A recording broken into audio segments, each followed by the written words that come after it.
Prior to coming to ASAP, I didn't even realize that I could call myself a member of the APA community, the Asian Pacific American community, because I had been I felt like I had been told a lot of different things about how I should identify and what my ethnicity can mean. I heard my parents speak Chinese all the time at home through the phone calls with distant relatives, or sometimes with me when they needed help understanding some mail.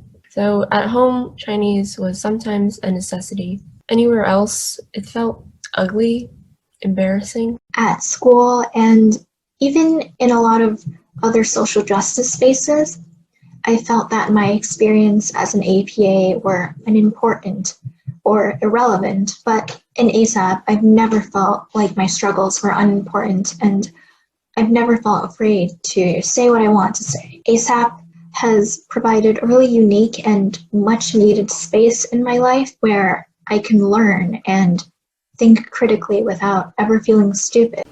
I've learned that being Asian American means so much more than something like eating rice every day or feeling like I belong in a high school with over 70% of Asians. Rather, I've learned that my struggles as an Asian American are part of a large system that spans our entire country.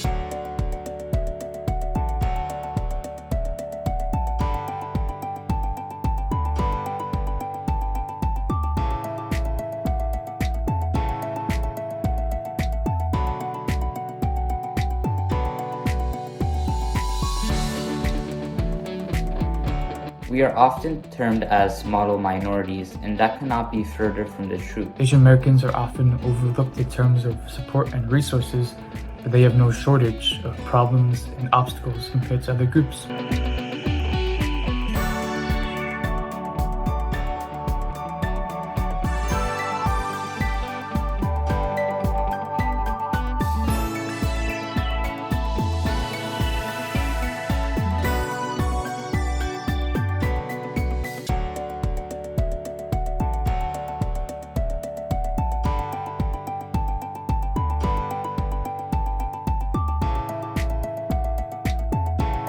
I think ASAP is like a bridge between different young people in the APA community.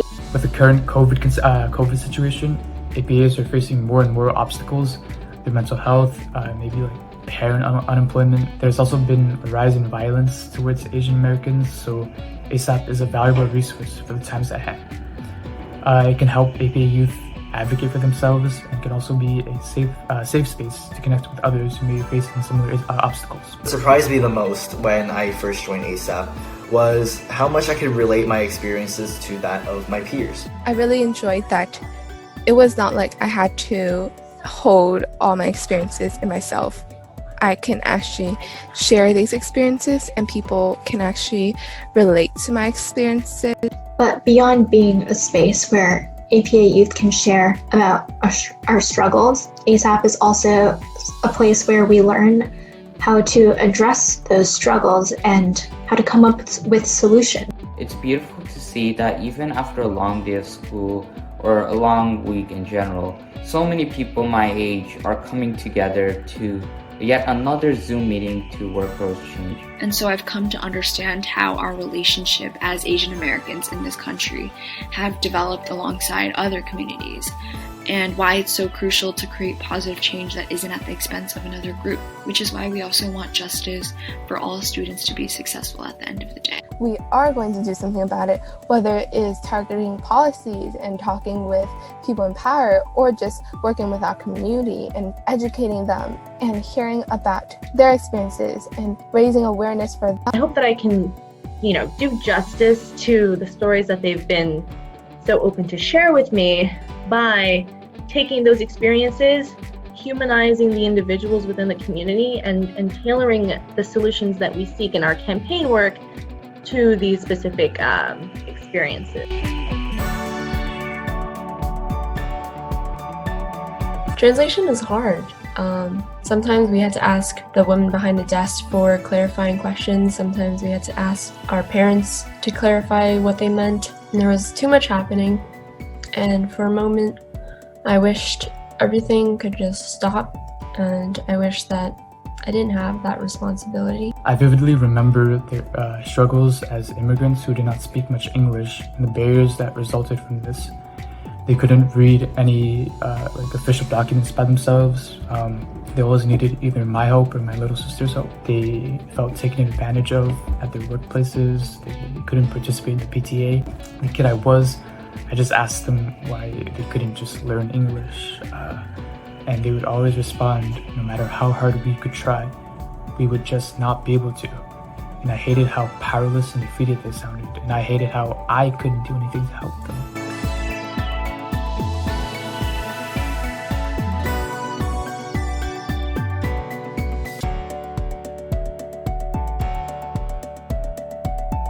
Right now, we are working on a language access campaign, and we're in the process of sending out surveys to DOE teachers regarding the city's various ENL programs. Last year's Oscar never expected to work with so many young, brilliant, and talented minds to ensure that English language learners are receiving the same quality of education as everyone else. Yet here I am today, preparing to send an email that my fellow ambassadors and I have drafted last week to the first 30 ESL teachers and school officials on our list. We hope to soon create a parent-student survey as well to gain further insight into how the pandemic has affected the progress of ENL students, especially due to the program having many flaws even before the pandemic hit. So we can only imagine how much students have been affected now.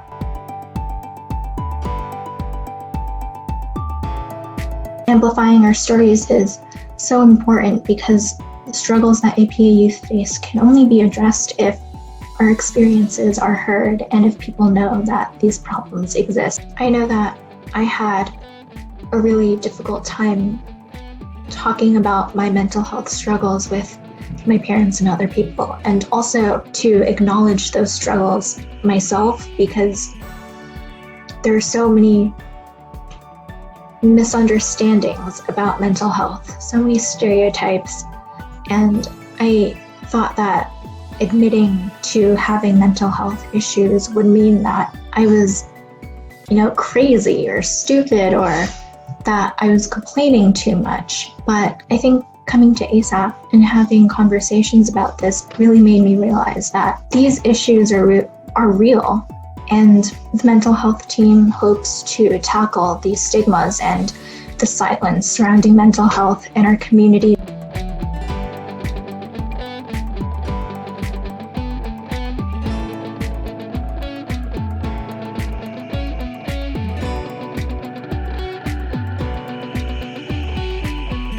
The mental health campaign that I'm a part of, we've recently begun a project that I am extremely excited for. Last year, we did a lot of research on the current gaps in mental health services for APA youth in New York City schools.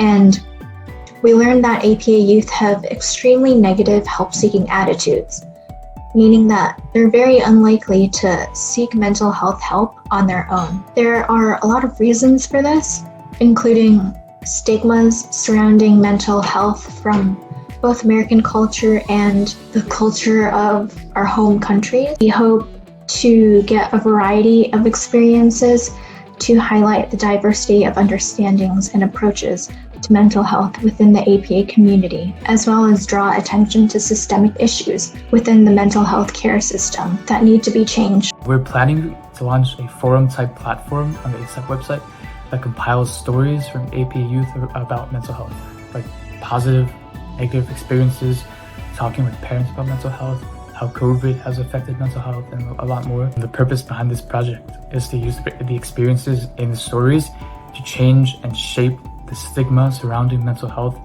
to one that values open communication, making APA youth willing and open to talk about mental health. And it also, we want to promote active help seeking, whether this help is professional or non-professional, talking out with parents, your peers, counselors. I've had my own share of mental health issues, and I would have really valued a resource like this. So, I'm excited for what this project can be. I hope that in increasing representation for APAs and mental health experiences within our community, that youth like me won't have such a difficult time opening up and talking about their struggles. And I hope that we can also help other youth get help.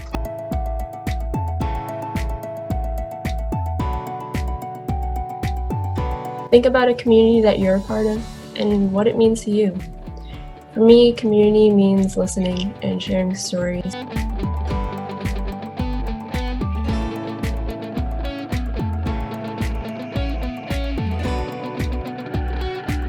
ASAP works on a lot of things that help AP, like mental health and language access, but it also provides an opportunity for AP youth to do outreach and advocate for AP issues. It also allows for AP youth to learn about these issues, which many, including myself, didn't have the chance to do in school. One of the things that I've learned is how broad the term Asian Pacific American, or even just Asian American, is. And so that's why I'm so excited to have been working on our community conversation circles, where we hope to unite across our diversity and give all people under the extremely broad label APA a safe space to speak their mind and to have productive dialogues on the issues that directly affect them. Our team's vision is to recognize APA youth across New York City and create a community where we can share our experiences and critically reflect on them. I know how ASAP made me feel comforted and validated, and I want nothing more than to share that with other APA youth across the city who maybe don't have time to participate in ASAP as a program because of other time commitments like taking care of siblings or having to work for their parents after school. So I just want to meet them and tell them that it's okay, they're doing great, that it doesn't have to be this way, and it certainly shouldn't. We can create change together.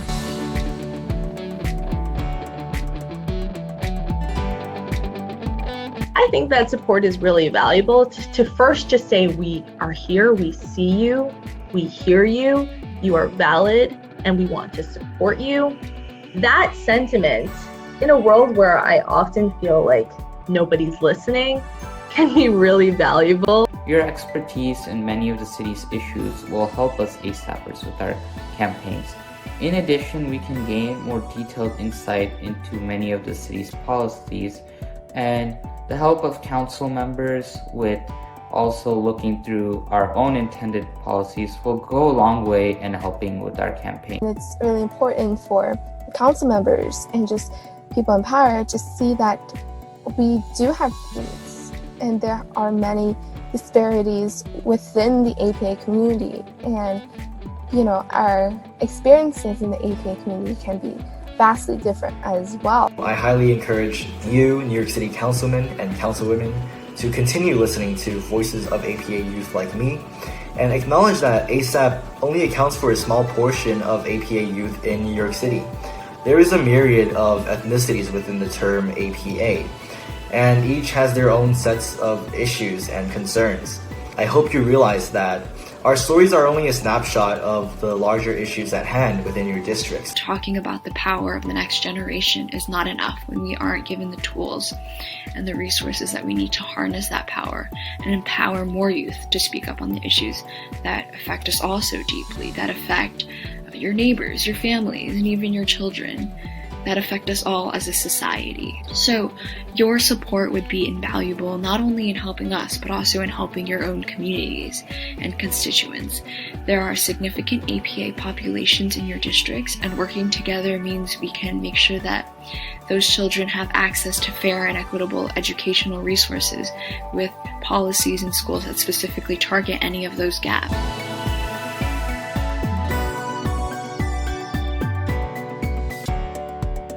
I see ASAP not only as a place where I can create and inspire change within my community, but also as a place where I can learn and enrich on what I already know. It gives us a real space to have conversations that challenge our thinking and push us to be the best advocates and ambassadors for our communities.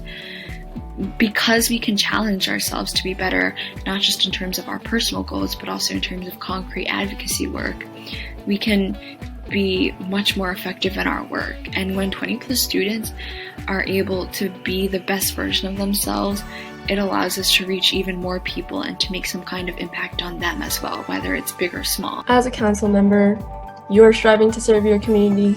As an ASAPper, I also strive to serve my community. We ASAPers have a vision to make things right. But without your support, that's all we are, an abstract goal. It is my hope that your support can make our goals come to fruition and bring about the much needed change in New York City.